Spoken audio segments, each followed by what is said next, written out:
All right, so thanks for joining us, everyone. As you will know already, we have Alister Webb, who's going to be talking all about collaboration and giving us some tips on how we can collaborate better. So thanks again for joining. I'll hand over to Alister. Okay, thanks, Russ. That's great. I will be going to full screen mode in a moment. So I think in full screen mode, I don't actually get to see the chat bar down the side. I'll sort of test that out when I get to that moment. So if you do want to just ask something quick along the way, please just unmute and throw in the question there. So I'm very pleased you could all join us to discuss what's a very vexing question, and that's a question that seems to be getting louder and louder as the environment that we all work in, the collaborative environment that we work in, becomes more and more complex. I will be just a couple of points in the session, just ask you to actually use the sidebar chat. So if you could just if we just run a little test, and also for a little bit of information, if you could just type in where you're dialing in from, the city or town or whatever that you're dialing in from. Just use the chat sidebar just on the side of the screen there. Just be interested to have a look. Sunshine Coast, excellent. Lovely. If you could make sure when you send it, just select the option to send to everyone so everyone can see, because we're not really revealing any kind of extremely private information. That's great.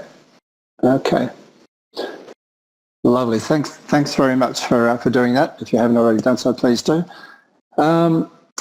So let's get the show on the road. So I'm going to go to full screen, and we'll see what happens. I'll see if I can actually access. Yes, I can. I can see the chat anyway, so that's fine. It's all working. Okay. Let me tell you just very briefly a little bit about myself. I'm a part of a two-person consultancy called Innosis. That word is a combination of two words, really: innovation and symbiosis. Innovation, well, that's an obvious one, and symbiosis is a word that in the biological world means the codependency of two organisms in order to survive. So I thought that was fairly appropriate when we talk about collaboration. So my business partner Andrew is in the UK. That's his lovely daughter Isla, having a bit of a snooze there, and Andrew is sipping some of his favourite craft beer. I'm a bit more of a cave dweller in my part of the world, down here in Australia. But our mission really is to build exemplary collaborative behaviours in organisations, to really focus on what collaboration is, and to get teams working positively and confidently using that digital tool set, which is not always the case. Certainly getting people to understand, both management and staff in general, the high value of really good collaboration, obviously with the ultimate aim of an organisation's business goals. There's some logos for some organisations that we've worked with recently. I'll just go to the agenda. We'll talk about the agenda. So who is Innosis? That's kind of already covered, I think. I want to talk a little bit briefly about what we think is blocking collaboration, just as a starting point to get into the discussion. Then I want to unpick the whole idea of collaboration. What is collaboration? Are there different modes of collaboration? So that'll be a bit of a focus of today. And then we'll look at some practical ways to ramp up collaboration in the Office 365 ecosystem, and then hopefully a bit of a Q&A at the end. I would add, though, that this is not a how-to session. This is not a session that's going to enable you to work out which buttons to press in Teams or Yammer or any of those collaborative tools within Office 365. If you want to learn that or have training around that, Russ and his organisation 3Grow are very good at doing that kind of training, very experienced at SharePoint and Office 365 training. So that's a place to go there. But I just want to set the scene that we're really talking about collaboration itself, not so much the individual use of the tools. So I just wanted to put this particular slide on the screen just as a way to get the discussion going. This is a slide I It was part of a presentation I gave in 2011 at a SharePoint conference to really highlight the exponential rise in our expectations of the intranet. Of course, these days we talk about the digital workplace rather than the intranet just as being a part of it. I won't get into terminology, but I think you all know where I'm coming from when I say that. So certainly in 2011, there were huge expectations just from the 2000s, where really so much of the effort was the mid-2000s. It was about content management, and it really took off into this whole area of collaboration and much more sophisticated content management as well. And of course, today, another 6 years on, we've got this kind of scenario where we're surrounded by this plethora of apps and different ways of doing things, all focused around collaboration. Certainly content management is still a big part of that. I'm not really talking about content management today. That's a bit of a separate issue, and it's necessary. But we're really looking at the collaborative aspects, really around the collaboration component of these huge expectations that we have of the digital workplace and the incredible complexity that we now have. So that's in a very small space of time. It's quite exciting on one level, and it's quite daunting and intimidating on another level. So that's hopefully just set a bit of a scene for what we're talking about today. Always nice to have a little bit of a historical perspective, I think. So that just gives us a little sort of touch point. So let's talk about blockers. So many tools, but we're not collaborating. It's a very common refrain, obviously, and that's why we're here today, to talk about that. What I'd like to do is to ask you to very quickly just type into the chat sidebar, just off the top of your head, what do you think are the main blockers, collaboration blockers in your organisation? Just straight off the top of your head, 2 or 3, whatever you can think of. Just you're on this call because you think people are not collaborating. Just give us a bit of a sense of why you think or what is blocking collaboration in your particular organisation. Okay, so if you could just take about 30 seconds. Look, I've got my iPad here. I'll give you a little bit of think music. Let's just see what I can do. See what I can dial up. And okay, how's that? I'm not sure if you can hear that. That's lovely. Just keep jotting, if you would, just another 30 seconds or so, another minute or so, what you think is blocking collaboration in your organisation. So this might look a bit weird, me holding the iPad here, but hopefully hearing a little bit of music, or I'm not sure whether it's the microphone here or the microphone up there. Anyway, it doesn't really matter. Okay, we'll pause the think music. All right, so I'm just having a little bit of a scroll through, just having a little bit of a look. Just stretch that out. Okay, very interesting, because there's a lot of overflow, I think, between organisations. Similar kinds of things: resistance to change, cultural barriers, too many tools, not enough time, unrealistic expectations, very true. Okay, that's great. I appreciate you sharing those. I'd like to, it's very important to just understand where you are in terms of other organisations, comparisons with other organisations. What I'll do now is I'll share with you some feedback we got from other organisations that we've worked with. This is a sample of 70 plus participants across 40 organisations, just through workshops and so on. And well, this crazy little bit of innovation here is Andrew, my business partner. He figures he's a bit of an illustrator, actually. I'm not sure we're having an ongoing discussion about that. But certainly he put together this little chart based on the sort of feedback, asking the same question for a whole lot of different organisations. So you can see how similar a lot of the ones that you put in there are. Very much task focused. I've got my job, my KPIs, work in email, so I'm just going to stick in that little box and not jump out of it unless I really have to. Lack of clarity, what's the, why are we really doing this? So we all understand that collaboration is a good thing. But when we constantly get messages saying collaborate, collaborate, collaborate, well, why are you telling me this? What is it? Why is there this sort of fuss about trying to push me towards collaborating? So not really a vision, no sense of why. Fear is one that's come up in the comments and is a very, very common one. Fear of conflict, failure, fear of being seen, they're all very common. I'm sure you probably know those. And of course, time constraints. Back-to-backs, pointless meetings, need to be seen, just working my job, don't have time to collaborate except, when I really have to. Or if someone tells me, I need to speak to somebody else. So there's a lot of commonality across the blockers in organisations. So what we'll be doing today is we won't I'm not going to talk to each of those separately, but you'll find that by the time we get to the end of the session that most of these will be addressed, if not all of them will be addressed in some way. So that's a little bit more background, again, a little bit more context. Always interesting to see what's happening within organisations. So our starting point really is to look at the word collaboration itself. I don't want to go too sort of conceptual at this point, but we do need to just unpick the term collaboration a little bit. And a good starting point is to look at how we actually collaborate in the analog world. When we're sitting around a table, when we're a team and we need to collaborate, what are the kind of behaviours that really make this a good meeting?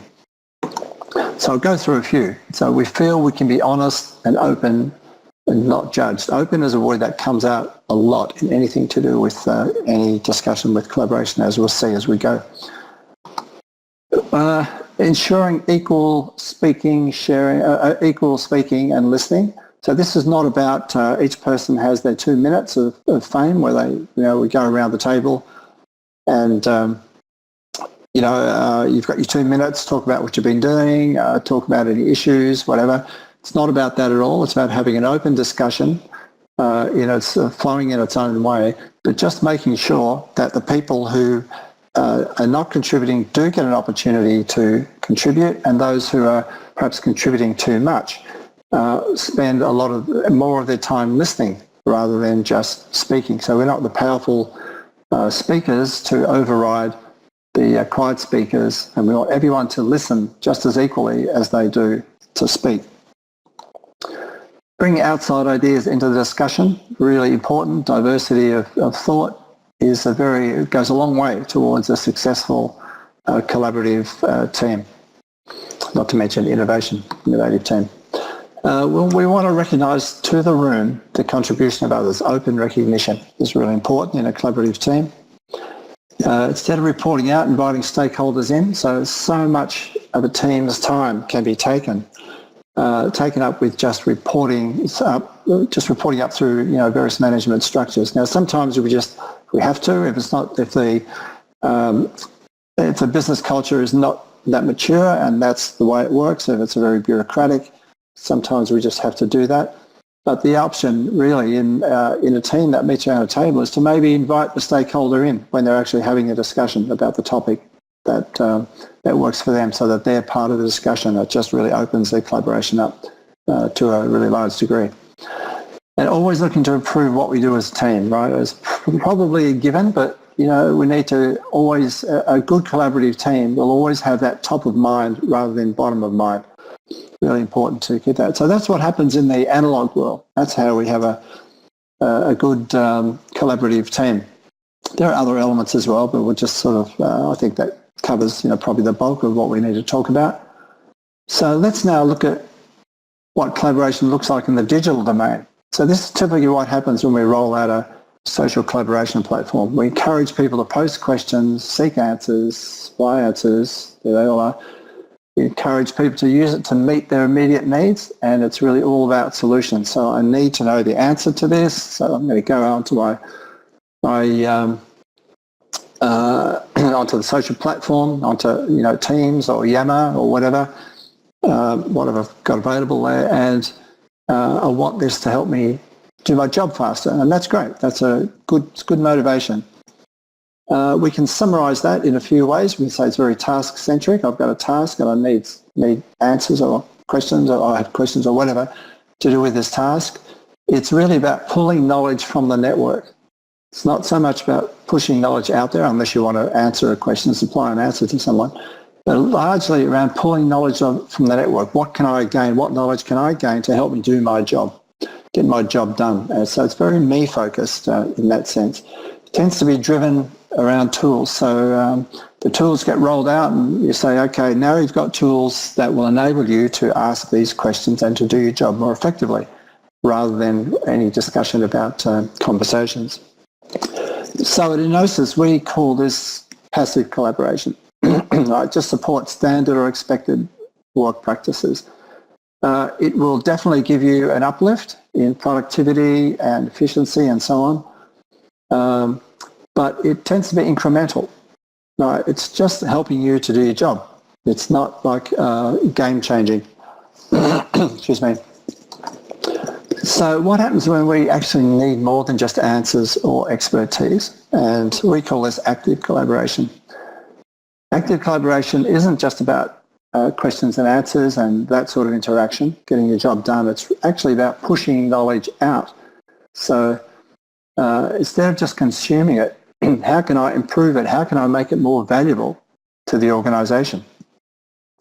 How can I connect that knowledge to new and diverse people across the organisation? How can I use this to become an opportunity for improvement for either the role that I'm in or for the organisation generally? So this tends to be driven by vision. This is not about how can I get my job done. This is about how is the organisation going to benefit from the collaborative input that I make using these tools that I have. So very much about just, I guess, virally pushing knowledge out there into the network rather than sucking knowledge from the network in order to get a job done. So the focus there really is on conversations and not tools. It's, I know I have this knowledge and I want to put it in front of someone else. I want to improve it. I'm sitting at my desk, knowledge comes in and I think, yes, I know about that subject. I can contribute to this. I make that improvement and then I move it on back out into the network. That's a kind of it's driven by the vision. It's a question of how we can improve what the organisation is doing. It's much closer to what happens when we sit around a table. When you have a discussion, things just pop into mind. You'll throw something out there. When you have a discussion around a table, you don't just sit there asking questions and doing a sort of Q&A session across the team. You have a discussion about things. Excuse me, I have a drink of water. Too much talking. But onwards we go. So active collaboration is very different from passive collaboration. And collaboration is not a binary thing. We don't collaborate or not collaborate. Quite often we assume that we talk about collaboration, we say, well, our company collaborates, our organisation collaborates, or we don't, our team collaborates, or we don't. It's not the way it works. We have these two different modes of collaboration, passive and active collaboration. Okay, so that I think is as much as I want to say at the moment about different modes of collaboration. I think it's important though to not think about collaboration as just one thing we do with a single set of tools. So we need to break down that way of thinking. So of course the question then is, how do we fix this? If we've got different modes of collaboration, how do we apply this onto our Office 365 ecosystem in order to become better collaborators and really work towards that vision. So this is the guts of really what I want to talk about today. You don't need to look at each of these, take note of each of these separately right now. We're going to work through each one one by one. It's not a serial process. You don't sort of go through one and then to the other. There's overlap all the way through these, but they are all quite distinctive, and they're all aimed at getting people to collaborate as a way of working in a way that replicates, has the same sort of values and behaviours as the meeting room, the good meeting room. So everything starts with trust. I don't think I need to tell anybody on the call, or I don't think this is news to anyone on the call. Trust is so important. The conversations have been around trust ever since intranets first appeared on the scene. It's very much a precondition of collaboration. So these are the sort of forms that trust takes. So it's okay to say something negative. We feel free to do that. Permission to open up, be ourselves, take away the fear of having an open conversation, a fear of being judged or punished. Really important things. So we need to have these qualities. They're really embedded in people's thinking, so that they use the tools that they have at their disposal in a way that they use them openly and not will engage and adopt them. So no trust, no hope. I think I do believe that if you don't have the sort of trust that's embodied in these simple 4 blocks here, then you really have no hope of your organisation collaborating in the way that you really want it to. So there are some simple ways we can do this. Certainly there are comms plans whenever tools are rolled out. Strong and simple messages from senior leaders are really important, not just at the rollout, but reinforcement of those messages from time to time is also really important. But the focus should always be on middle and people managers. They really are key to all this. They're the ones who give real-time permission for people to participate and collaborate, and they should embody and cascade the values that come through from the senior leaders. So they really are the primary audience. So maybe some of you are on the call today, I hope so. This is really important stuff for middle managers and people managers to understand. Because it doesn't matter how much talk you have or messages coming out from senior leaders, the middle managers, people managers don't budge, then you just don't have collaboration. Obviously, the aim is to build confidence that, the messenger won't be shot. If I put something out there, I'm not going to be hauled in and, be crucified for saying something. And a really good way of approaching this can be to identify what the trust blockers are. So you do this via surveys, polls, or workshops or whatever. But the important question is, it's important to ask people, what's stopping you from trusting the system, from trusting the culture in the organisation? What will stop you openly and freely putting yourself out there and joining in these conversations? And because the great thing is that if you use surveys and polls or whatever to find those things out, you will discover, it's very interesting what people say, they'll tell you the truth. And once you know the truth, once you know what they're really thinking, then of course you can develop tactics to get around that.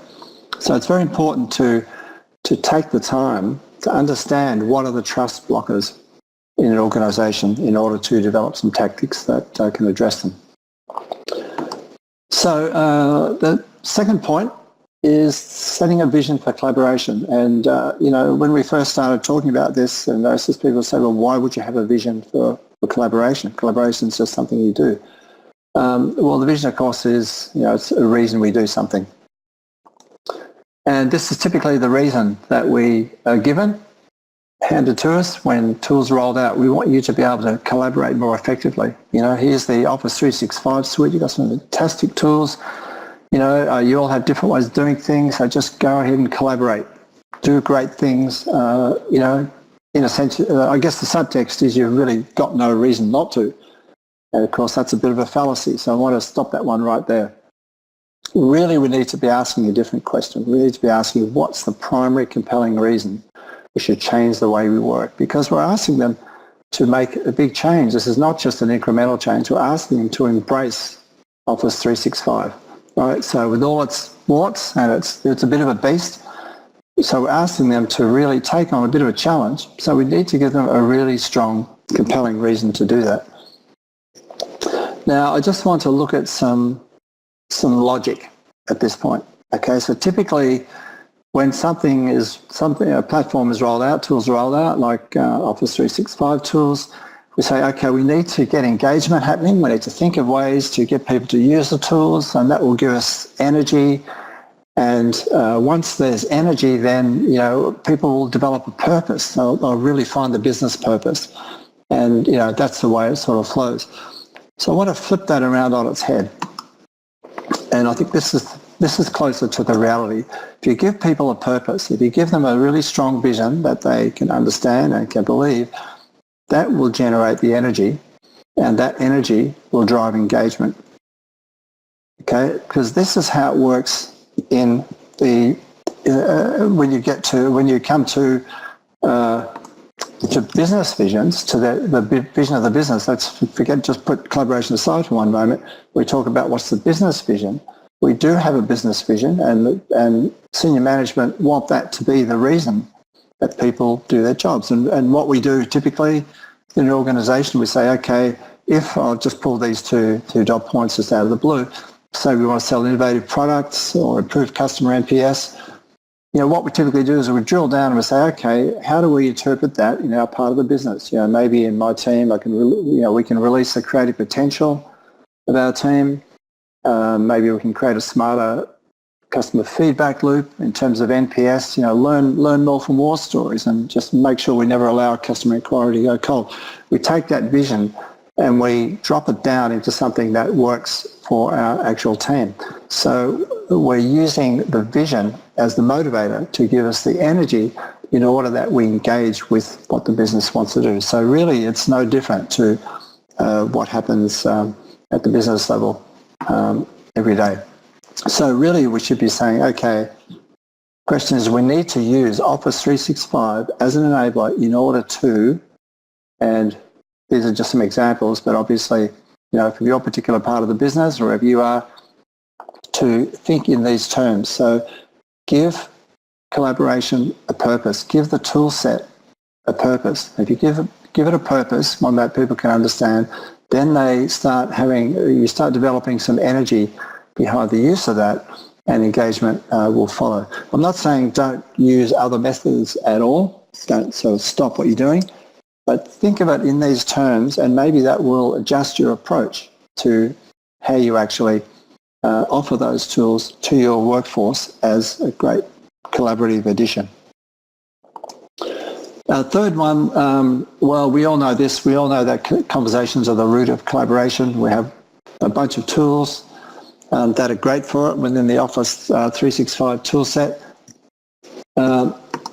But we need to ask a central question. What actually ignites a spontaneous conversation? How do we get these conversations started? And what connects us as human beings and co-workers? Because if we can find these things, then we've got a bit of a key to how to get conversations moving. Sadly, but in a positive way, they tend to be something like this. Lots of negative emotion, the need to vent, frustration. How many times have you been in conversations that just start in corridors, which start off with, this project is a joke, it's got no budget, timelines are wrong, management not interested or changing their minds, or, the requirements have changed, so there's so much negativity. But the important thing is that the conversation has started. Sometimes there are positives, like the excitement of discovering, a shared goal or interest. Maybe you discover an interest in pets or parenting, or, there's all sorts of things that people can connect over. But very, very often in organisations, it's the disasters, it's the bad things. So my comment really, when we talk about conversations at this point, is to encourage and embrace the whinge and the whine, not try and duck it, not try and weave away from it, but to encourage it and embrace it, to allow those comments to start the conversations, to get those conversations going, because they are your opportunity for improvement. That's where a conversation about improvement can quite often start. Very important. Now, this is also really, really pivotal, getting the logic in the right order. What I'm really referring to here is how we align the tools to business process. Right, and that's a very, very common question, obviously. We've got these tools. How do we sort of connect them to what we're doing in the business? So from our point of view, it's all about getting the logic in the right order. So a typical starting point is, once again, here are some great Office 365 tools. Just use them. Use them in what you do, in your normal work, and just make it better. So once again, I'm going to put a big red cross to that. I love putting these big red crosses through everything. It's very satisfying. We look at it from a different point of view. Everyone is part of one or more collaborative entities. I don't think we can really argue with that. We're all part of a project, process, a team, some sort of collaborative entity. Nobody works as a total island. We're not just sitting there, as a single person. That's very, very rare. In fact, I think that recently a number of different sources have talked about the basic unit of work within an organisation these days is considered to be the team, not the individual. So we're all part of one or more collaborative entities. So we should be asking these sort of questions. What is the process, project or team or function that we belong to? Maybe that's an obvious question. There's an obvious answer rather. Sometimes there isn't, which is always interesting. But we should always ask the question so we know what the boundaries are. Who needs to collaborate with who for this function to be successful? So we're not talking about tools at all yet. We really want to know who do we need to collaborate with in order for this function to be, for this function to work, for us supposed to work. And then the next point, what is the knowledge that needs to be processed, generated, stored, whatever, for that function to be successful? So you see where I'm coming from here. So he's asking the business questions. Who do we actually need to collaborate with, and how do we need to collaborate with them? What things need to change hands? What knowledge, what information needs to move around? That's starting at it from a business function point of view. And once we go there, then we drill down even further. So what are the different layers of collaboration that we need? Once we know roughly who we're collaborating with and why, what is the actual knowledge that needs to be either created or stored or whatever? How often does it need to happen? Is the tone of collaboration formal or informal? We just need a channel to ask quick questions, or do we need an audit trail if we're making an important decision? Is that a more formal conversation that we might need to save? Are we talking about short-term or longer-term documents, for example, knowledge or information, structured, unstructured? And that green one there, will it move us towards our vision if others in the organisation can see it? That's a valid question that should always be asked. And one, again, that will help to determine, what form the collaboration takes place. So once we've worked out our business process and who we need to collaborate with, then and only then should we say, okay, what's the best Office 365 tool to meet that business need? Okay, so it's getting the logic in the right order. Normally it's, you have all these tools, then work out how to use them. We should be thinking of it the other way around. Of course, the end result of this might be that you say, well, actually, we don't need to use an Office 365 tool for this. Maybe we just can have a regular meeting with this team. We're in the same building or whatever. So there shouldn't be an assumption that everything needs to be tool-driven. If you approach it this way, then you can come to the conclusion that maybe the tools are not what's needed anyway. The important thing is that you're approaching it from a business point of view. So number 5, so we've touched on this in a bit of detail already. If you want to really get collaboration into the ecosystem as a way of working, then there needs to be a big focus on active collaboration. I won't go through it all again, but you all get the general gist that it's all about virally pushing knowledge out there, improving knowledge and sharing it. So areas that can be targeted in terms of, how do you do this? Getting people really familiar with @mentions and what that actually means, and also accepting @mentions so that if they are mentioned, that they don't just dismiss it like we do with emails. And external posts, what I mean there is, so what happens if you come across something, when you're at home, if you sort of, Google around after hours and you come across some information that you think, oh, actually that would really be interesting to someone at work. Get people to understand the high value of posting that information and maybe mentioning people that they think maybe it may benefit. Get people to see comments in any social collaboration platform or in Office 365 particularly. Get them to realize that commenting is just as important as posting. because commenting is engaging in the discussion. If you just like something, liking something is a bit like a full stop. You know, you like something, the conversation doesn't go anywhere. It's great. It provides a little bit of feedback and whatever, but it's not really generating additional conversation. Commenting and adding your own knowledge or your own insights to the original post is very important. So the high value of commenting is something that you could pursue. And all of these things are all about generating conversations. And also, you know, thinking about groups that information can be shared with. So at mentioning, I've already talked about, but putting knowledge and information in front of the right people in the right groups, not just to a single person, obviously, is really important. And, you know, Office is becoming more and more mature in terms of groups. So there are ways, many ways to be able to do that. So big focus on active collaboration will help to get a culture happy.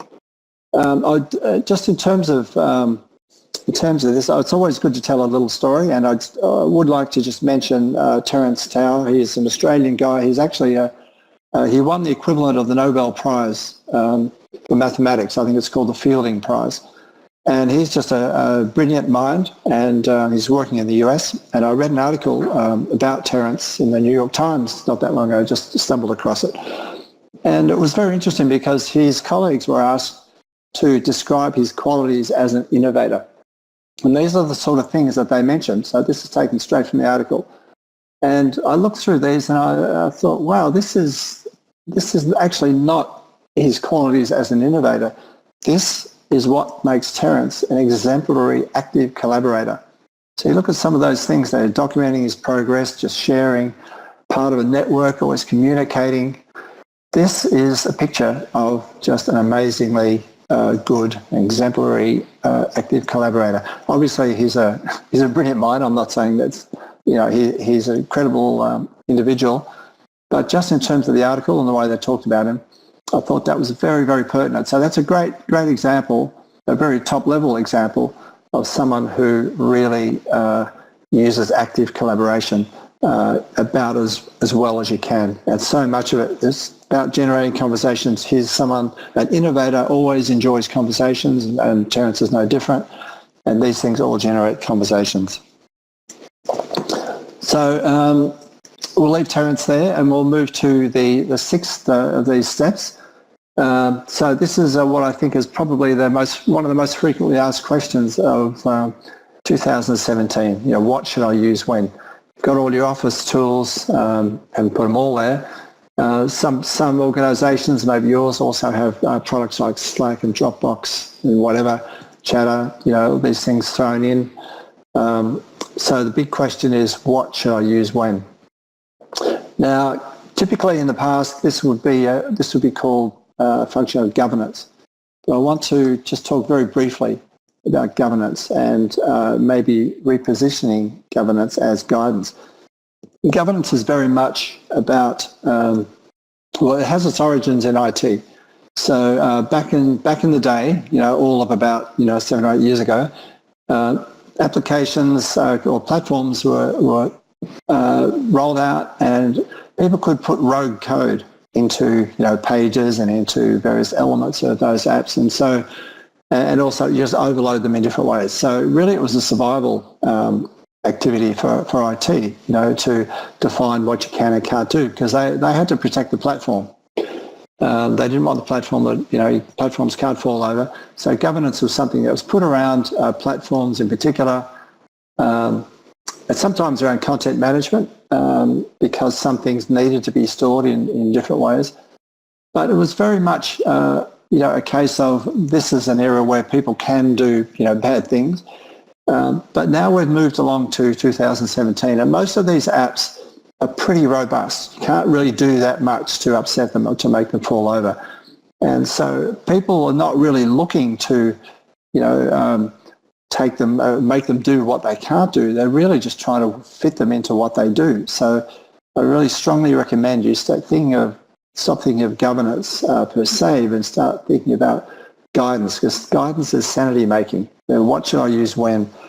Question comes up way too often. So some ways to deal with that a starter's chart is always good. So maybe there's 2 or 3 things that you can say right up front that you know will work right across the organisation. So if you want to have a conversation across and you want to involve the entire organisation across boundaries, then you should use Yammer. If you want to stick with just within your local teams, you should use Teams and so on. If you want to store, personal documents, you should use, I think it's OneDrive for Business. So there are some really elementary ones that you can make a call on and broadcast those across the organisation. But the more important thing is to allow flexibility for different business areas to develop their own guidance about what their people should use and when. And I think that follows very closely from the previous number 4, I think it was, where we talked about thinking about who needed to collaborate with who and what's the best tool to use for those groups that need to collaborate. That's something that can be decided sort of lower down in the organisation or in that middle section. And it's incumbent on middle management, people leaders, to lead that activity, to provide effective guidance. So, for example, I had a situation once where we had one team that refused to use the new social platform and another team that really wanted to adopt it. But the second team had to dumb down, so to speak, and go back to email because the other team didn't. So there was no collaborative engagement between the leaders of those 2 teams. It's incumbent on those leaders to really understand collaboration and to provide that sort of guidance on the tools that are best suited to their part of the business and make sure that's known and discussed with the people who are going to use them. One thing you can do though is to create a group. I would strongly urge this. Create and curate a group, which is really called the What Should I Use When group. Okay, it can be multiple of these groups across an organisation, but you need somewhere for people to go if they're struggling to working out what tool is best to use. Because that question will still come up, even if it's really well managed, that question will still come up.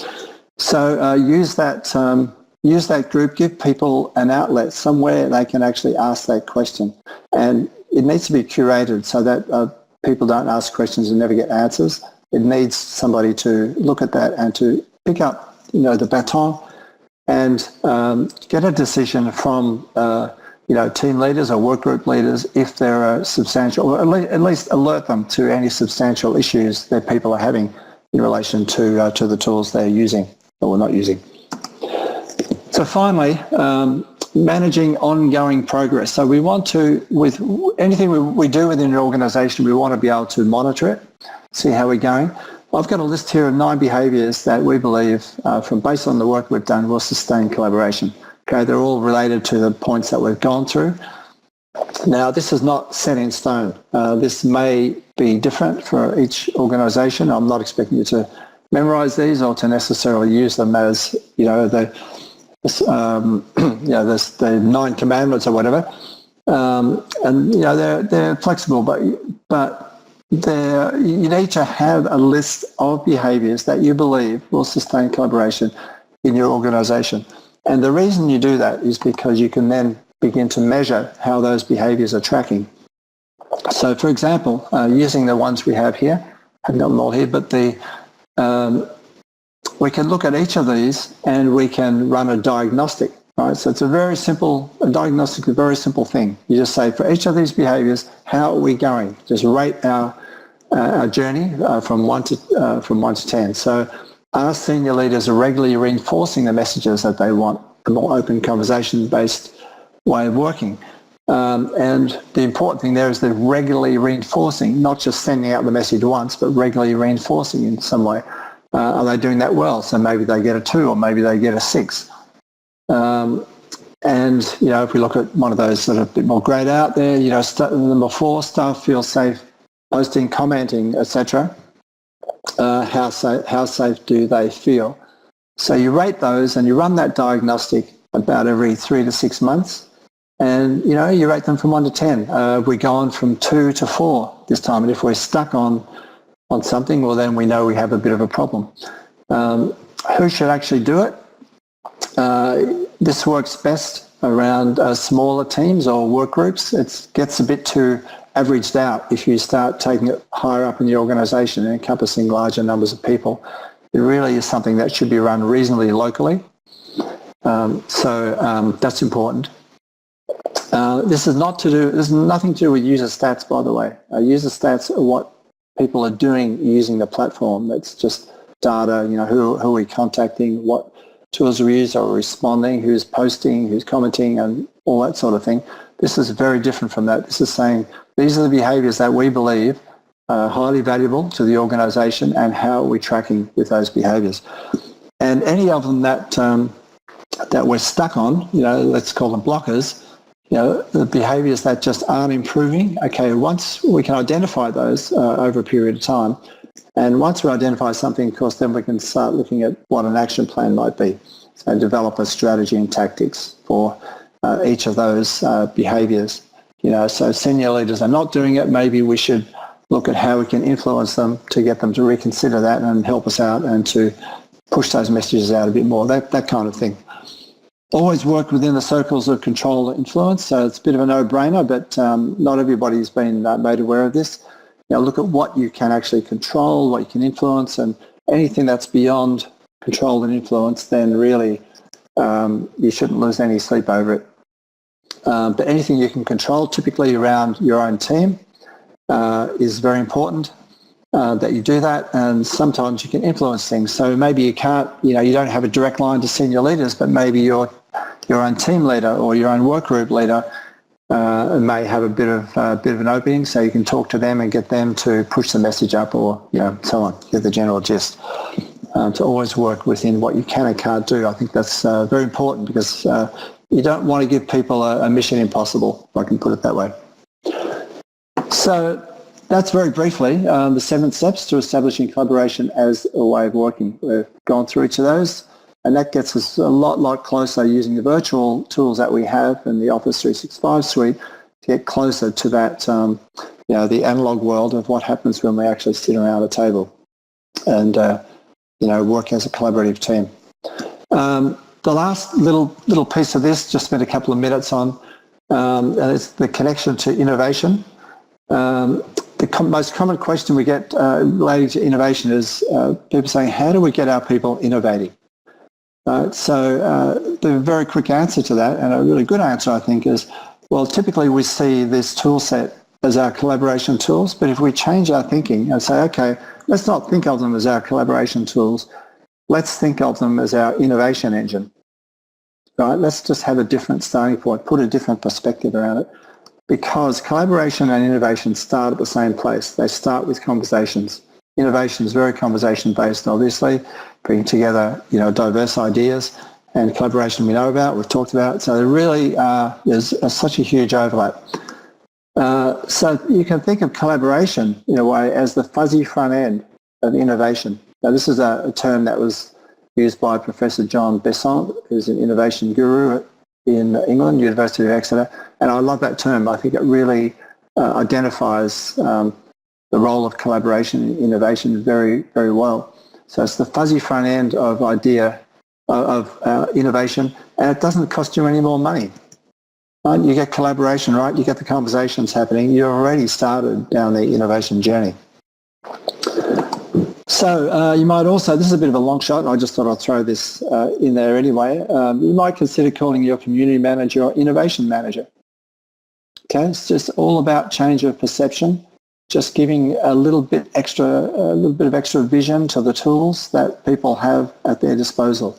So communities you tend to think of them as closed, and you do the work that you do. But as soon as you start talking about an innovation manager, you start thinking, oh yeah, that actually breaks out of things. That's just adding a level of interest to the environment. And you're essentially using the same tools, you're just giving people a different perspective and providing a bit of energy around those tools. So that's it for the presentation. There are finite steps you can take to build a collaborative culture around Office 365. if you need any assistance with collaboration strategy and tactics and workshops and so on around that, certainly we're here to help. And just going back to the Office 365 training, Russ and 3Grow are fantastic at that, and they're the people you should talk to. Russ, I think we can probably wrap things up. Great, thank you very much, Alister. That was a really good session. I hope everyone has found that useful. So, thanks again for your time, Alister. Thank you all for attending. I hope you have found it useful. And as Alister said, get in touch if there's anything that either of us can do to help in the future.